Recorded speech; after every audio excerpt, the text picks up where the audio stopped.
Well, hello. Now, today I kind of want to, maybe, just might go over some different topics with you and kind of see the underpinning requirements of any type of effective action or movement. But, not to be misleading, I'm not gonna, this is how you make your movement succeed. You know, I'm just gonna look at the trends beneath movements. And, well, a bit in a somber mood today, or at least somewhat pensive. It's kind of fitting to my surroundings, but anyway, I hope you bear with me a bit, because I haven't been sleeping much the last few days. I kind of ran out of food, and it's tough to sleep on an empty stomach, I would say.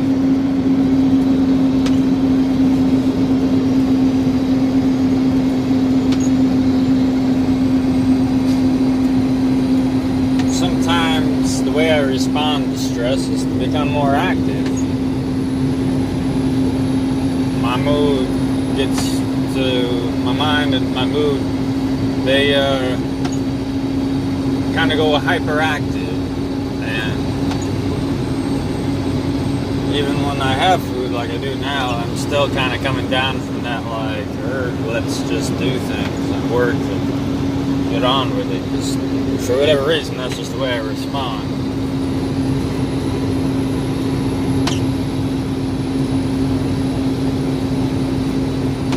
So, I'm just kind of unwinding this morning, and as I'm doing that, I'm also unwinding these thoughts that have been going through my head, because when you're not sleeping much in this type of thing, you're thinking a lot.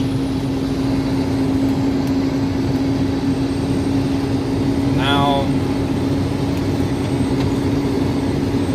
we're going to talk about a few things. I'm going to talk about agriculture, demographics, somewhat about religion. We'll start with the religion. Now, once I came upon the flat earth, I was faced by what you are faced with, which is that there must be a creator, and we're living in some type of creation.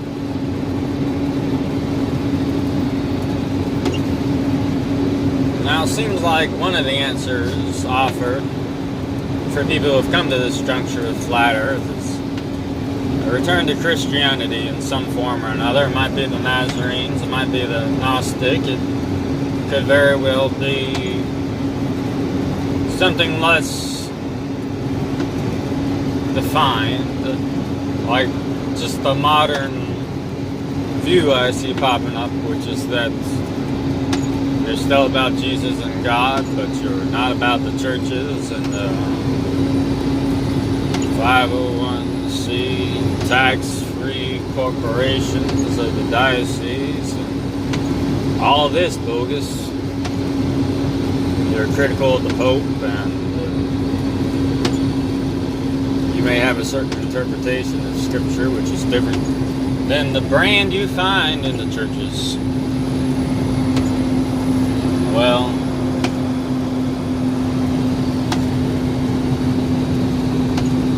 the way I explore things sometimes, I've come to realize, is through my interactions with the female counterpart.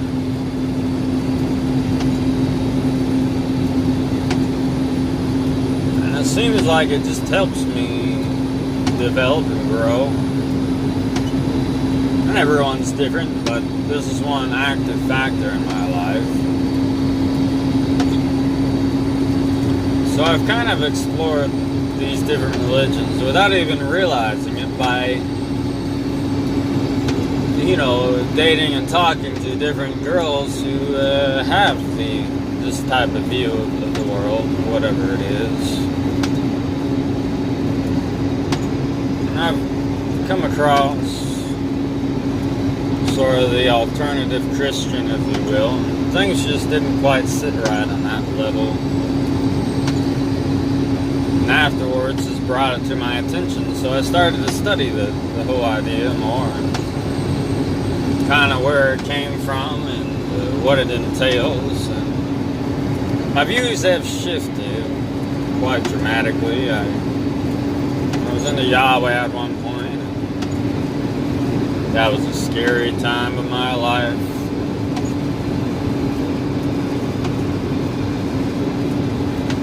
Some wicked things happened.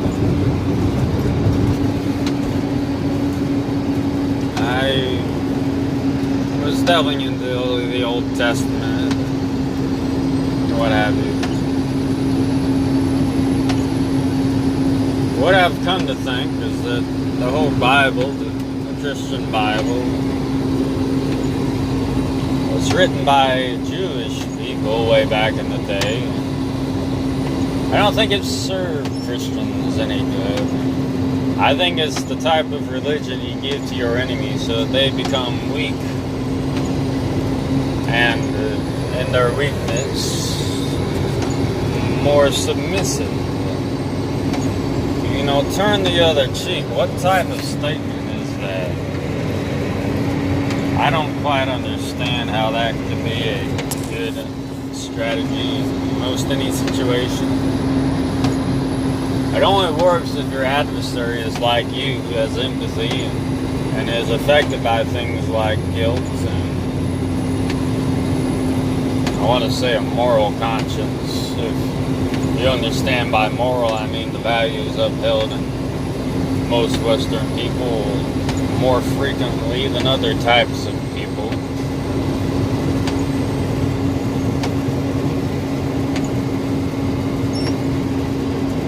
And the other thing is, it's a bit degenerate. The meek, the weak, the sick, they shall inherit the world. Well, that's happening. I see all kinds of retarded, limping people around me. Fat, sick people. And I don't see it as being any closer to heaven. I see it being further away from heaven every day.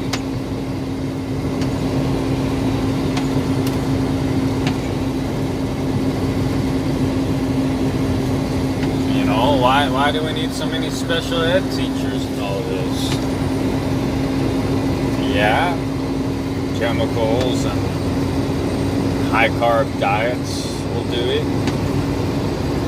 Your brain doesn't develop properly. You don't have the fatty acids required to insulate your dendrites, so you get all zappy and weird and toxins run through you. Brain blood barrier is compromised because your gut barrier is compromised, and that's pretty much everyone in the world now. And you think I'm talking about environmental factors, but I'm not. I'm actually talking about genetic factors. I'm talking about demographic factors. We have become a people who's focused on agriculture, but that wasn't always the case. These values selected for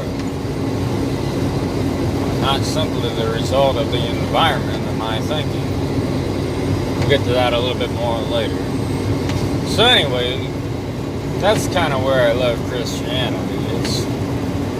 I can respect Christians, to a degree, unless the design is Christians, then I don't want much to do with them.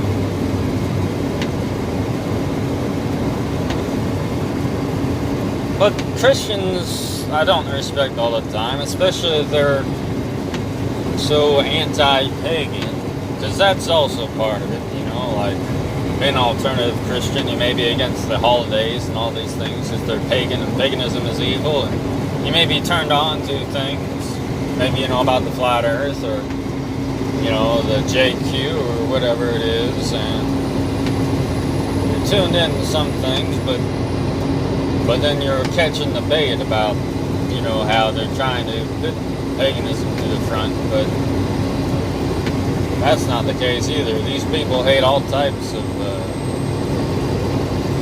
religion which uphold any type of good values.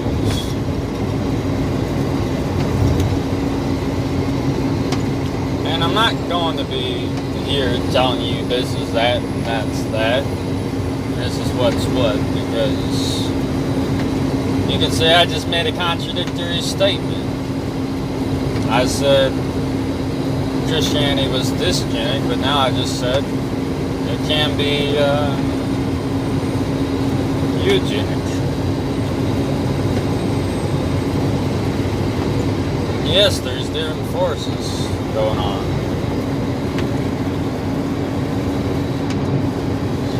But just because there's different forces doesn't mean that there's not an overall direction.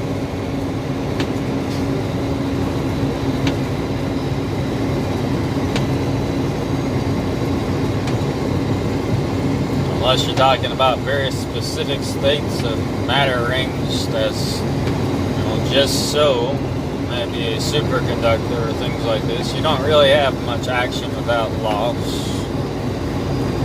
You don't have unidirectionality.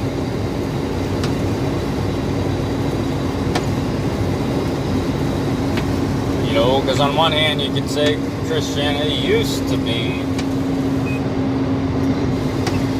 especially eugenic, because what you had was a situation where you didn't use contraception, and the people who survived, you were more likely to survive, that is, if you were wealthy and intelligent, and those things went hand in hand.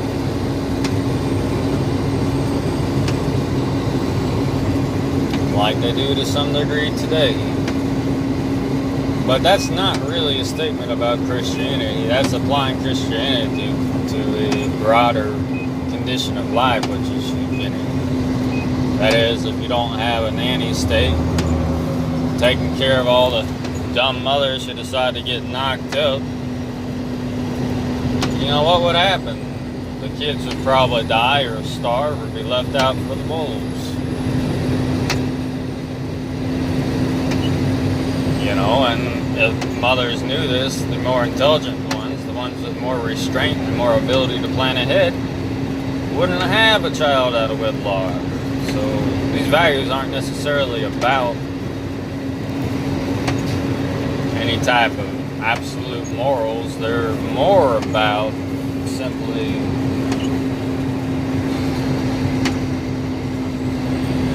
traits which have been genetically selected through breeding in ways which are most successful in a certain environment.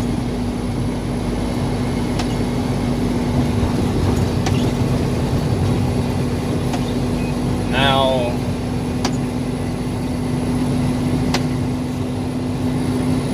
if you've been fed up with Christianity and you're looking for what you might believe in, then you may turn to paganism. That is a bit more preferable to me. It's not so presumptuous that it says there is an absolute date of creation. It's by X, Y, Z laws, and there was matter, and there was space, and there was time, and there was a start, and there may be an end. It's more honest, and just not really trying to give all the answers just like that. And I do find the solstices interesting times. Sometimes for reflection,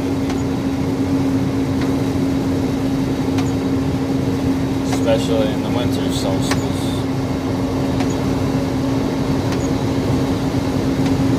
Yet it has this assumption which I can't quite be buying, which is that nature is natural.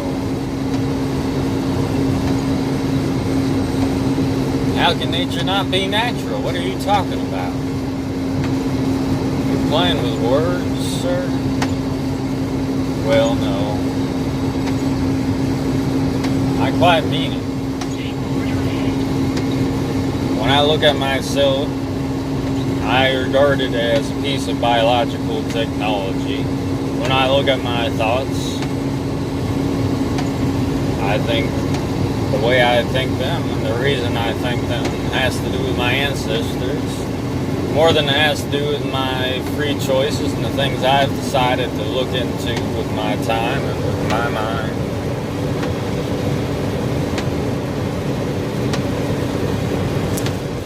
When I look at nature, I don't see a harmony necessarily. I don't see some divine balance. No, I see a bunch of things just recklessly trying to reproduce and take over the environment to the best of their ability, yet they're not so capable of doing so. They're in competition. The field of flowers isn't a beautiful thing. It kind of is, but on the other hand, it's a battlefield.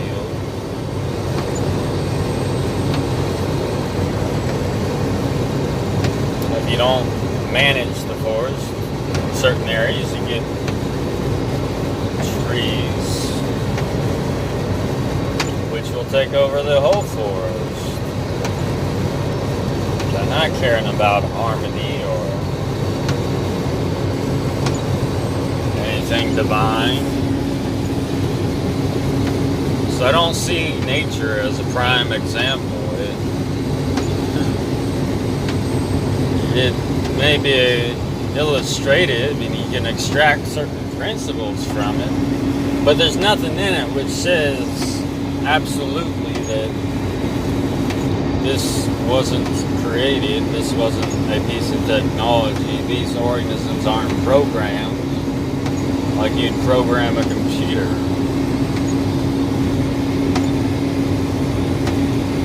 You know, we don't know the origin of these things, but if you do think there is a creator, then that right there says they're not natural. There was some device.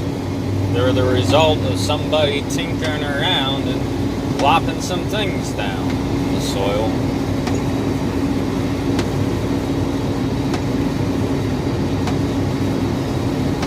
Or if it didn't happen quite like that, maybe through some genetic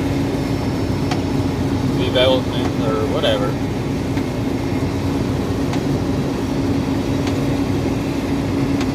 Maybe through some manifestation.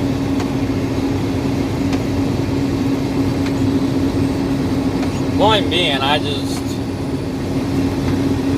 can't get behind a philosophy, a religion where, you're so supposed to get behind and uphold the weak and the sick, and, where the best thing you can do is to hang yourself on a cross by trying to affect the power structure. That doesn't seem like the best thing. That just seems like what happens whenever an honest doctor tries to combat pharmaceuticals, or somebody develops free energy or whatever. It's good, maybe they had a good heart, but it's ultimately ineffective, and what it results in is this person can't contribute now in any way, small or big, because they're dead. As they're of reproductive age, they can't have children or give seed anymore. So they're probably not going to give as many genius children and things like that. Why didn't Jesus have any kids? That's another thing that I have an issue with. In those stories, what's the point of being a great man if you don't continue your greatness? There are exceptions, perhaps. You're extremely intelligent, but you're a bit funny, because sometimes we get way too smart. Well, if we had a bunch of geniuses running around, and as things are, it wouldn't be so great.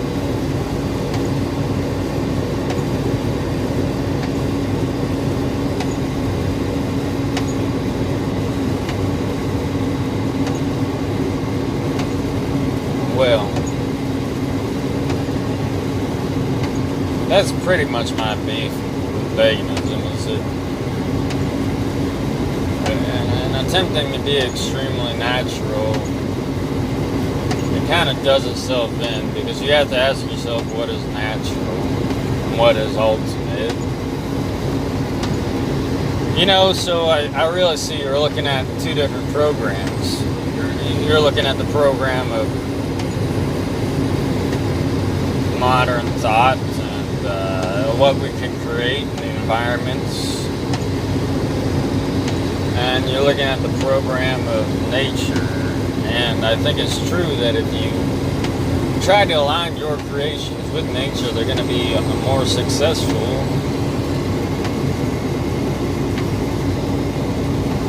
But I don't see this as the ultimate guide, the ultimate piece of perfection in the natural world. You know, there's many examples where natural things are just cruel, inefficient, or not even ideal.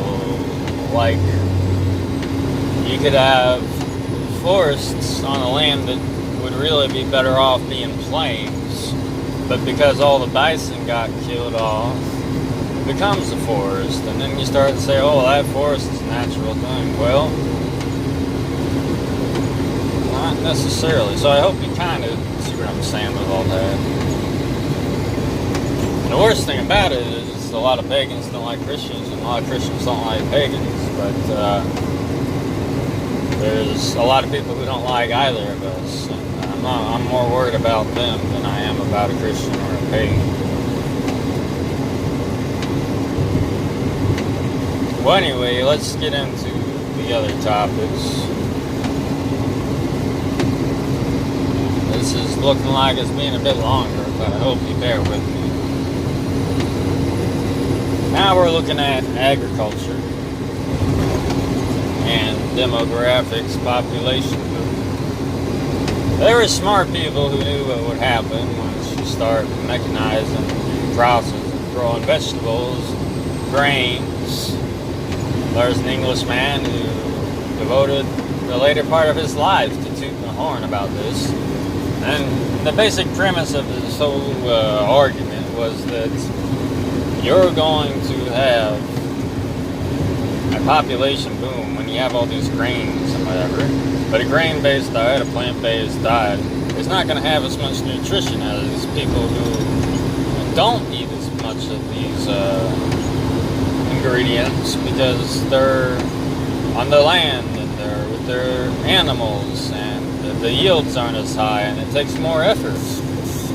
So he said effectively that what you'll have is a massive increase in population, but it'll be accompanied with a massive outburst of degenerative diseases, a lack of quality in people and strength and intelligence. So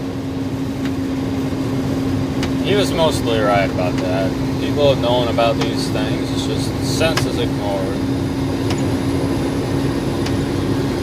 And it's not just this English guy, the forefathers of America, Thomas Jefferson. Why was he building a plow? Because he knew damn well that plowing a field's the worst thing you can do for a soil, so he wanted to try to desperately improve the method. But he is very aware of the situation. He regarded the expansion west not as something destined by God, but rather destined by an inadequate economy which needs to expand because it can't sustain itself. He's like, I don't see any other option, but I'm not saying this option that we're doing, this agricultural-based food system, is the best one. What will happen is we'll expand west, we'll use up all the good soil there, and it'll eventually turn like the East Coast. It won't provide as many good yields. It'll be okay for a century or two, but then after that, it'll decline, the whole economy will decline. In the meantime, the quality of the people will decline, we'll go into stagnation. But I don't see any other way about it. Well, if you can recognize a problem like that clearly, you can read the quotes from the guy. I should probably provide them, but heck, I'm not trying to write a college paper here. You know, provide my sources and stuff like that, shit like that, excuse me. You know, it's like, if you're really interested, tell me and I'll dig some stuff up for you. But, if you recognize the problem, then if you're not having an agriculturally based society, you're going to have a pastoral society. Is that the right word? Does that mean churches, or is that pasture? You're going to have a ranching society, as we say in the U.S. A bunch of ranches. And if you had that system, it would be sustainable. You wouldn't have to import any food any time of the year. You would have it right there. You wouldn't need to be shipping things from across the world. And if you're not aware of greenhouse gases, like these big cargo ships, you know, like 3 of the biggest cargo ships, I'm talking about 3 actual ships, is more than like all of our transportation, our little cars and stuff. So it's like some serious stuff going on out there. Moving all these grains and whatever that we move between countries. It's different things, sure, but a lot of it is grains, fruits and vegetables. It's just a bunch of nonsense. It's not sustainable, ultimately. The only thing that builds soil is ruminants. But anyway, you know, the point being is if we look at this a step back, what we have is a kind of hardier, more wild, more intelligent, more forward-thinking, not necessarily in the sense of, oh, all development and technology is great, but in the sense of what's going to happen in 100 years, 200 years. And they're saying things like, oh, the tractor is going to be the bane of existence for us. We're all going to become weaklings and sickly. And, you know, Thomas Jefferson saying this is going to pretty much decline the whole economy of the country. And I'm sure he is aware of the health aspects too, though he did not explicitly say them. But if you look at what he ate and things like that, the people back then weren't eating their salads. Salad meant like ham or tuna or meat with cream or whatever. You know, it wasn't no bloody kale or rabbit food. Just look at an 18th century cookbook, why don't you? And anyway, taking a step back, it's like a small percentage of the population who's being ultimately bred out because of the influence of sort of top-down forces. That is, now there's so many people in the cities that never seen a cow. They don't care about anything about nature. They don't want to live sustainably. They don't want to be on the land. They'd rather eat the welfare money, live on the dole, than they would, you know, work hard for a humble type of living. But at least you have your independence and your family and your values. And I can't say this even a value judgment. I'm just saying there's different values based on people because they have different needs, self-interest, genetically determined. You know, I can't say these city folk or whoever, whatever you want to call them, these people who want government assistance and want, you know, so-called rights and protections at the expense of true liberty and justice. You know, I don't particularly like them. I wouldn't start a community with them by any means. But that's not a value statement. That's just saying that it's recognizing that these people actually in their perception and their self-interest think differently. They are different now. It's like a part of our ancestral tree has split off and we're dealing with slightly different subpopulations within the greater context America, or the population of Europe, or what have you. It's a branching off, which is having more success, more reproductive success. There's lots of ranchers and farmers out there who can barely keep their head above the water despite providing excellent meat and working a lot. A lot of it's with these top-down regulations. So that's another point. It's like we see movements, we see issues, but the main issue is your genome, right? They used to call the industrialists communists because that's the affiliation these people had. All right, you make the mechanism, you don't need the independence, then it gets bred out, then you have subservience, then yes, people may become more equal, and you may have a society of workers instead of a society of free men. And it's these same very forces now which are behind regulations on cattle. And I've recently started being an administrator to a Facebook group all about spreading knowledge about these policies, and I've learned quite a few things doing that. And it may sound weird, but it's quite a serious issue. They're going to the point where they want to have every farm animal being tagged with a computer chip tag. And if you don't do that, they'll probably come and take it away as an issue of public safety.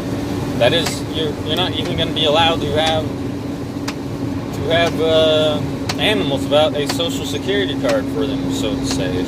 The animal equivalent, a number punched in a database. And they're going to be able to control what you feed your cattle. Like, that's seriously a bill on the table. There's things that people are pushing through, and it's the people with all, these forces with all the money. And that's how things get done in this country. The food quarter lobbies, just like other countries lobby, and they pay the politicians, and then the bills get passed. That's how it works in a democracy. So what you have going on here is the same type of top-down discrimination. It's trying to get not just people who are like me, but people who value freedom, who value, I'm not going to go work in an office, or I'm not going to expect anyone to feed me. I'm going to go out in the field and I'm going to raise my cattle. I'm going to feed myself and I'm going to feed my community. There's people who think like that. And when you have these types of operations, it's not just you. Winter comes and yes, you have your cows out there most of the time, but then they need hay.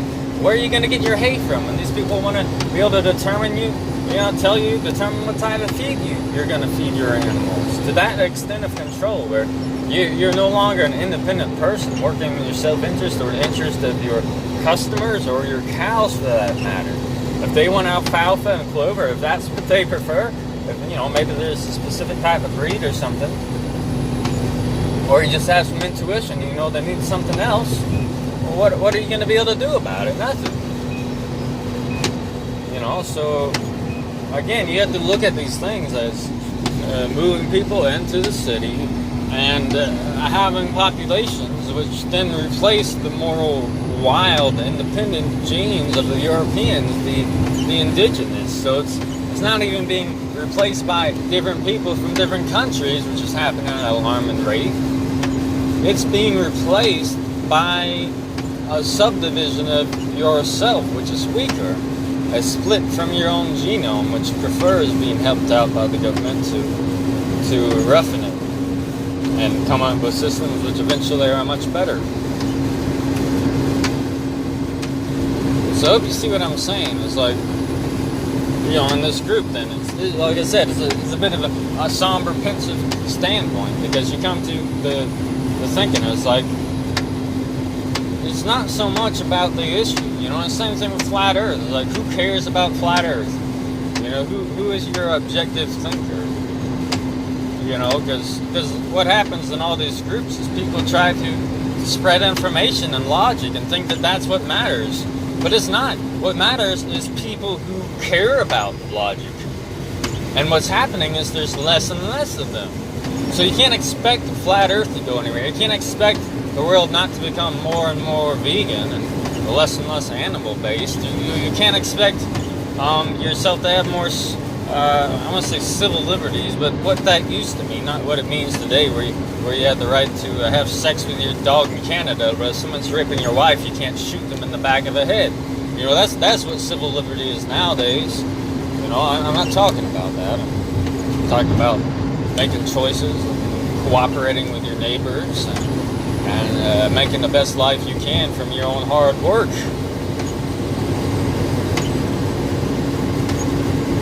So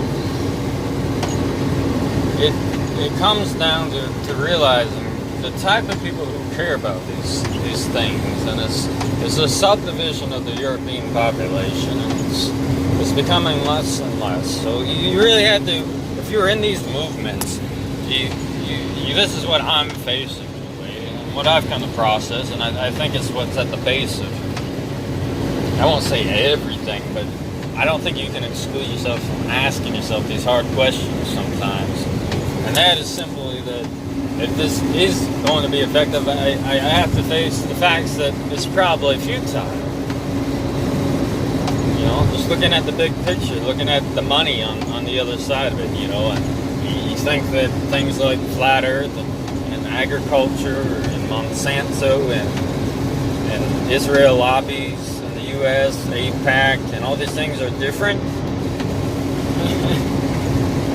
Go bark up another tree, buddy. It's all towards one direction, which is the elimination of an ancient bloodline. Not in some sense of like, oh yeah, kings and queens and all this stuff, but just I recognize that my perception is this sense of objectivity is what they're after in the world. You know, you can't have people who are tuned into reality, who care about things, who are direct realists. It just it's not good for controlling things. It's not good for making slaves. It's not good for the plans of the elite, if you will. So you have to face that. And then the other thing is, if you are going to be effective, if you want to be effective, what are you really saying?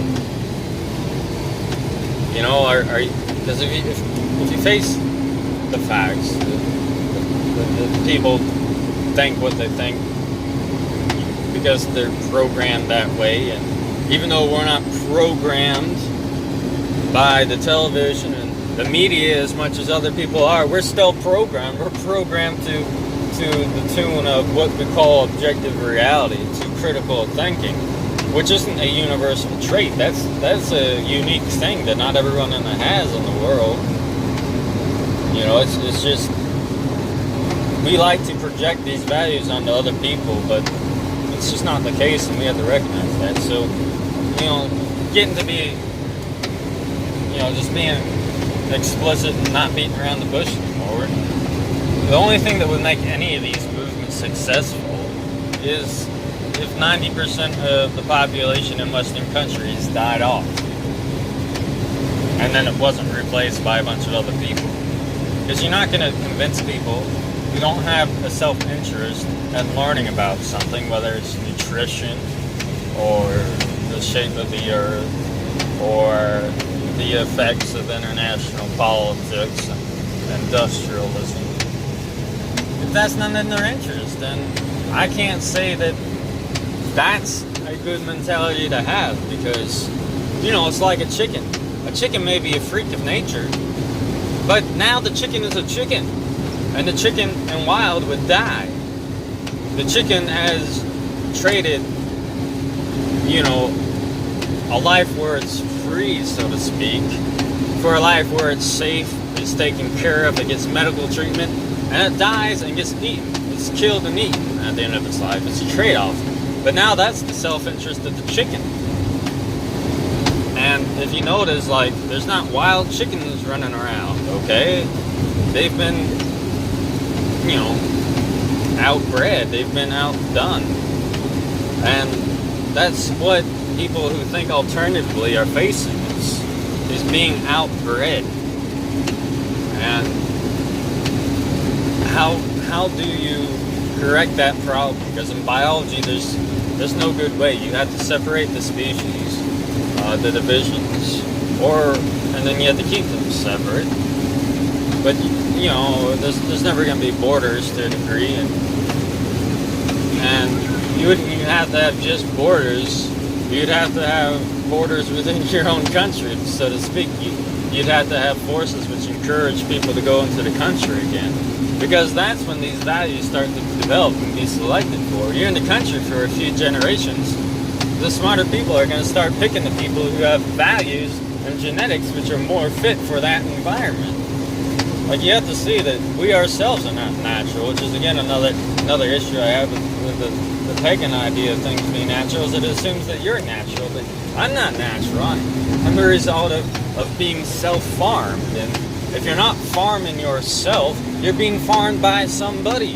That is, if you're not taking active participation and selecting for genes of the future, if you're not thinking ahead, and not only thinking ahead, but providing in the most nutrient-dense diet, the best environment, and this type of thing to cultivate these genetic potentials, and you yourself don't have them, you know, you have to have all these ingredients to have a successful life and to pass on your genes and to have the way of existence that you know continue. Because there's nothing in here in consciousness that says it's going to survive unless there's a vehicle for it, unless there's a program. You know, computers still have to have hardware. And yes, there may be a spirit or something else, and I personally think there is. Which I guess brings me to my concluding point. It's not just simply a mechanical genetic issue. It's that genes have different potentials for different energies and spirits. That is, I don't presume that Chinese soul is different. It's the same as my soul or a black man's soul. I wouldn't want that to be the case, and it just wouldn't make sense. And that's why I don't condemn other people necessarily for having different cultures than me, having different beliefs, having different family structures. If people want to do different things within lives, well, it's probably in their best interest. And I'm not going to try to dictate how someone should think and their idea of the world.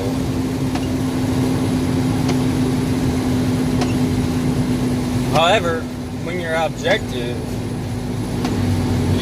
you have this problem where you do develop that sense of tolerance, and then you try to apply that to other people, but other people don't necessarily even have that type of self-reflection. And some do, sure, but being tolerant towards people who are intolerant towards you is a losing strategy, which is another issue with Christianity. Oh, well, you know, love your neighbor. Well, only if he's a good neighbor.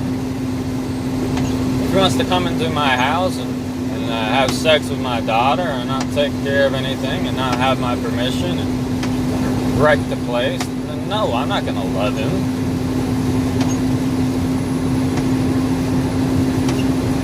So we have to see that there's other reasons why they're trying to breed out objectivity and realism from people.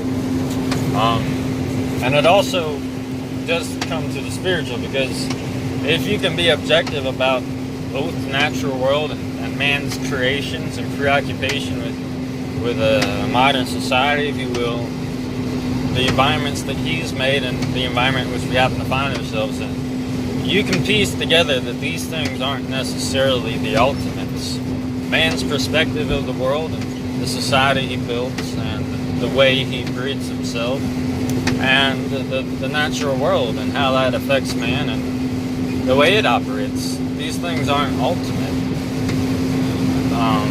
With some critical thought, you can kind of piece that together, which leaves the possibility then of a greater spirit which transcends this. But if you want to rule over the world, you can't be having people who have this sense in them that this world isn't everything, because they don't behave like other people do.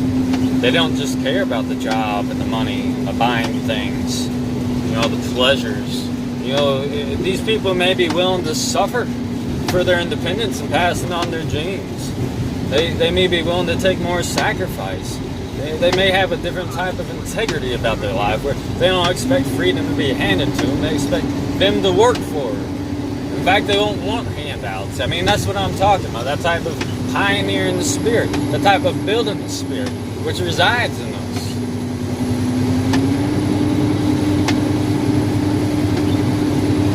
And I hope you can recognize that this can't be extrapolated